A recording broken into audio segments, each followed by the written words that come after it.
The Shepnaz podcast begins now. Well, welcome to the Shepnaz podcast. My name is Rob. I'm one of the pastors here at the church, and we're here with Jeremiah Bolich. Jeremiah is going to be our speaker at Revival coming up here, and we're excited just to get to know him a little bit. And so, Jeremiah, welcome to the podcast. Hello, man. It's good to see you. It's good to see you. Thanks for joining us today. I appreciate it. Man, we would love just to get to know you a little bit. So a lot of people here maybe have never heard of you, don't know you. Can you tell us a little bit about yourself? Well, pretty boring, man. No,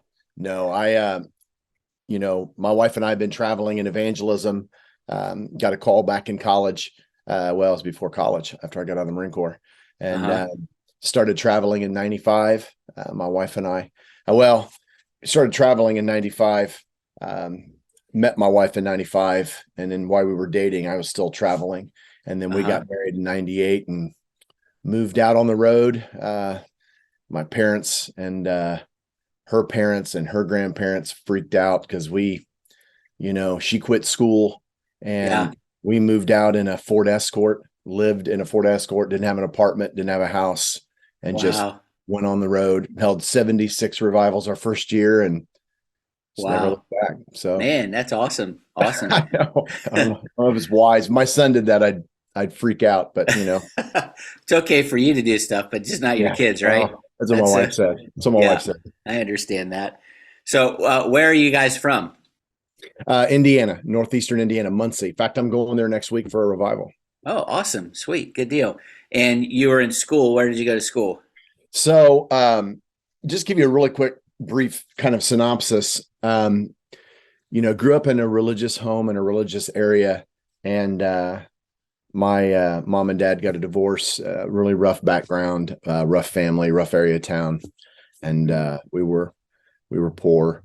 And so I as an adult by 15, had a full-time job through high school. I'd go to school from 8 to 3, and then I'd go to work from 3:30 to 11:30. Had a car, had a full-time job. And, I look at the time, it didn't seem weird. Look back now, and I realize how obviously unhealthy and odd that was. But, it was on my own, made a lot of bad decisions, and, got into a lot of drug abuse. Went in the Marine Corps, thinking that would fix it. I got in some legal trouble, and it obviously Jesus is the answer, not military.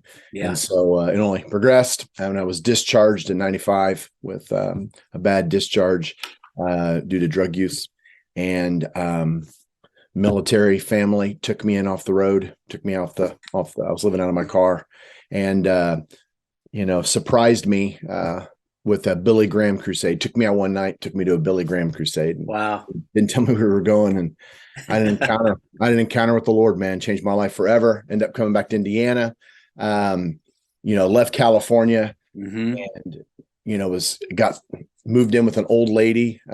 She wasn't that old at the time, but an older lady and her son. Got a job at UPS and Sears, and was paying off drug debt. Met my wife, fell in love, and felt a call to go to Olivet. Went there. My pastor, I told him, I said, I think I got a call to preach. And he's like, you need to go to school.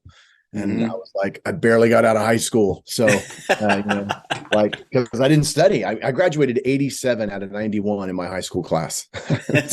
And the four guys below me were my best friends, literally. Like, we made up the bottom of the right. That's not an exaggeration. Wow. And so, but man, God really helped me. I went to school, and like I said, just had this call to preach, and was already traveling in 95, went to school in 96, January. And then in 90, we got married in 98, and 99 went on the road, and it was, it was a roller coaster, but had this call of God upon our life. So grew up in Indiana, man. Hoosier. Yeah. Well, that's not too far from here. So yeah, cool. So when you met your wife, were you in California or in Indiana? No. In fact, I was working at Sears. I started working at UPS when my dad retired. I came back, was a Christian, and was just looking for a job. Who was going to hire me? And went in. They knew my dad, gave me a shot. But then I got a call, and they were really, that wasn't going to be the job. So I knew I was going to have to go to school. So I quit, went to Sears, and a lady there. So here's the deal. So I was brand new Christian, never heard of, I heard Amy Grant and stuff, but no Christian music. And so I couldn't listen to Metallica and Megadeth and all that. Right. So I go back, I go to the Christian bookstore and I buy this CD. It's a Petra. Oh yeah. It was this, and it was This Means War. I was like, this is the best stuff ever. Right. So I'm like, I'm going through, seriously, I'm eating through like Christian music. And I remember that. Carmen. I was like, the champion. People are like, that's been around for like 30 years. I was like, dude, it's the best. Right. And so this lady I worked at Sears, I stopped, and they were doing remodeling. So I was working like 15 hours a day, but I stocked the shelves in the morning before the store opens. And I was in the stereo department, and a lady in the sewing machine department comes in, hears me playing Carmen, the champion. Right. She comes up, she goes, is that Carmen? And I was like, yeah, well, she was the youth pastor at Dunkirk Church of the Nazarene. Oh, wow. Youth director. She's an older lady. And we got to know each other. And she comes in one day and she's like, you got to meet this girl who goes to our church. And I was like, not interested.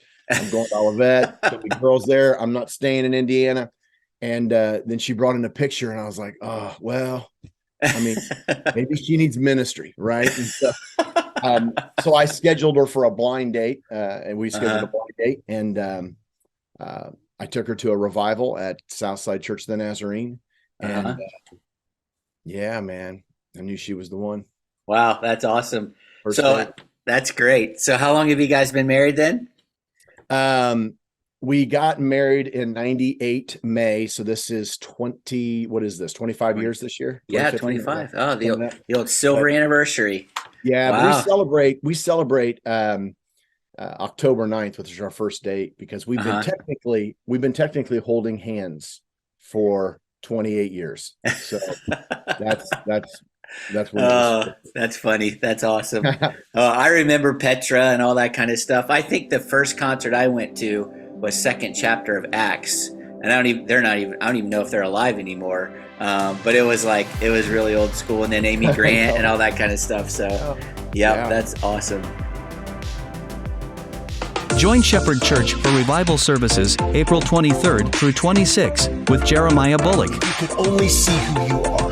The riches of his glorious inheritance in the saints and his incomparably great power for us who believe.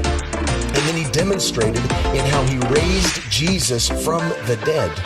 And we're not talking about just raising Jesus from, we're talking about a Jesus who took on the sin of the world and literally became everything that made us undesirable and unlovable and rebellious. Like on the cross, Jesus became the worst of humanity. When God forgives you, he literally takes what was you, puts it on Jesus, and it got punished on the cross. Jesus got everything you deserved. And the beauty of redemption is that the murderer, he's no longer a murderer. For more information, visit shepnaz.org/revival2023. Well, tell us a little bit more about your experience at the Billy Graham crusade and how that worked. Yeah. So I'm living with this family. They take me in when I'm 6'4", 230 and holding. But when I was kicked out, I was like 6'4", 100, maybe 27 pounds. I had some meth problems. And I wasn't a bad guy. Just, I like to get high. And that was, that met needs in my life, and it's oftentimes hard for a good reason, right? That church people don't, you tell them they're like drugs are bad. And I'm like, well, yeah, they are. But you say that because you don't do drugs, because they're really, really alluring because they meet needs. And so I was just broken, man, honestly, what it was, and was a hardcore user. And so they caught me, they knew it, and they kicked me out. And this family took me in. They said, no drinking, no drugs, and you got to go to church, and we'll let you live here, and kind of like detox. And I was a mess. And, one night I played basketball for the United States Marine Corps, which is how I survived so long with some, shape I was in. But they took me out one night for this big surprise, man, had this big dinner, and I went out to a nice restaurant, and then we pulled into a stadium, and I'm thinking, dude, they're taking me to a Laker game, right? I was like, this is the best thing ever. So we get out. This is a true story. So we get out and we're walking in, and everybody's carrying Bibles. And I was like, maybe it's Bible night. I don't Bible night at the Lakers. Literally Bible night at the Lakers. That's bad, but that's all I had. So we're walking in, and we get in. There's a stage and a stadium, and I realize it's a concert. And then I see all the flyers, and I'm like, this is a Billy Graham crusade. So I was ticked off. So I walk all the way to the top, past the yellow tape. I'm smoking cigarettes up there. The ushers are looking at me like, I was like, I don't want to be here. And I listened to him a little bit, but it was the anointing that was on him. Yeah. When he offered the altar call, you could feel it. And it wasn't a religious experience. It was a personal encounter that I had. And I never got over it. I was, I had an encounter with a person, like he was real. I heard him speak to me, and I was like, what the world, Yeah. I mean, it was deafening. And, I've often talked about it since then, Rob, that, and I know you see this as a pastor, but over the years, this happened just a few weeks ago, had a mom message me. You could feel her tears through the Yeah. screen. Yeah. She has a young son. He's off to college. He's partying, he's drinking, he's sleeping around, living with his girlfriend practically. And I knew him, went to church, grew up in church, knew when to stand up, sit down, all the right things to say. Yeah. But he never had that encounter. And, he knew about Jesus, but when it come down to knowing the person, this personal relate, if you don't have that, you're not making it. You're just not going to make it. And we're losing generations in the church.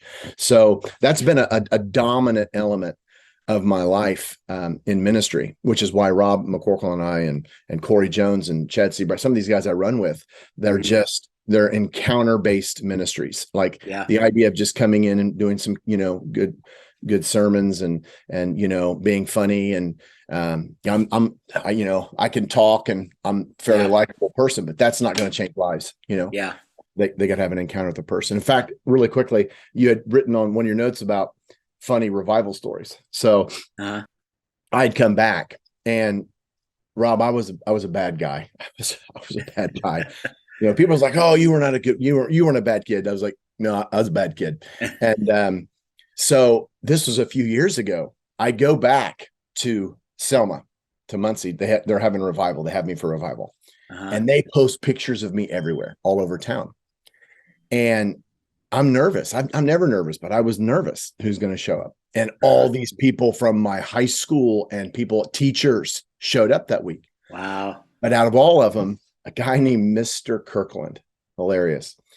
He's an old math teacher, muscular, always white pinstripe kind of blue shirts, short sleeve. He had big arms, tan pants, a high crew cut, farmer guy, loved Jesus, did not like me. And he was not he was the guy, this is back in the day when they could grab you in class and slam you around a little bit, right? And so he did not like me at all. And he was my algebra teacher. And so I'm at revival, and I'm sitting out front, or out back, everybody's parked coming in, and I see him pull in the parking lot. So this is like, whatever this is, 25 years or 20 years later, 20, over 20.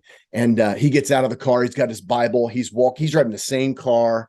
I mean, he looks the same. He's wearing the same clothes. I mean, he's just literally, he looks the same guy. And he walks up, and I'm so intimidated. And he stops about 5 feet from me, and he just looks at me, and I went, "Hi, Mr. Kirkland."